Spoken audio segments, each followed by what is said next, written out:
আমরা বানাবো বাবুলের সলিউশন। আমরা নিয়েছি গরম পানি, চিনি, লিকুইড ডিটারজেন্ট, শ্যাম্পু।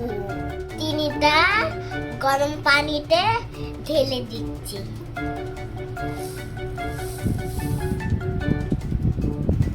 আমরা নিচ্ছি লিকুইড ডিটারজেন্ট।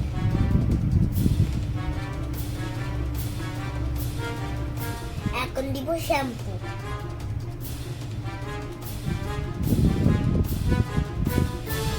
ভালো করে নাড়বো।